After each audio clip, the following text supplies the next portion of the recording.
Hi అండి అందరికీ. నా ఛానల్ ఎవరైనా ఫస్ట్ టైం చూస్తున్నట్టయితే ప్లీజ్ సబ్స్క్రైబ్ అయితే చేయండి. మేమైతే ఇంకా నేను మా అమ్మ అయితే బయటకు అయితే వచ్చేసాము. ఎక్కడికి అనుకుంటున్నారా?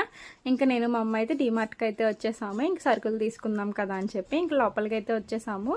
ఫస్ట్ అయితే నేను షాపింగ్ చేస్తానంటే కాదు నేనే చేస్తానని చెప్పి మా అమ్మ షాపింగ్ అయితే స్టార్ట్ చేసింది.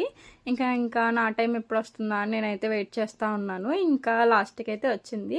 ఇంకా నేనైతే వెళ్ళిన ప్రతిసారి అయితే బాదం మిల్క్ అయితే ఖచ్చితంగా తీసుకొస్తాను. మీరు కూడా వెళ్ళిన ప్రతిసారి ఖచ్చితంగా తెచ్చే ఐటెం అంటూ ఉంటుంది కదా, అది ఏంటో కూడా కమెంట్ సెక్షన్లో కమెంట్ చేయండి. మా అమ్మనైతే వీడియో తీయమని చెప్తే వీడియో ఆన్ చేయకుండానే వీడియో తీసేసింది. ఇంకా అందుకే వీడియోస్ ఏం లేవు. ఇంకా చాలా టైం అయిపోయింది. మేమైతే ఇంకా బిల్ పే చేయించేసుకుంటున్నాము. ఇంకా అయిపోయిన తర్వాత బయటకు అయితే వచ్చేసాము. మేము వచ్చిన ప్రతిసారి ఎప్పుడో ఒక 2-3 సంచులు అయితే తెచ్చుకుంటాము. వాటిలో అయితే ఇంకా మేము కొనుక్కున్నవన్నీ అందులో పెట్టేసుకున్నాము. ఈ లోపు అయితే మా తమ్ముడైతే ఆటో పంపించాడు. ఇంక నేను మా అమ్మ అయితే వచ్చేసాము ఇంటికి. ఇంక లాస్ట్లో బిల్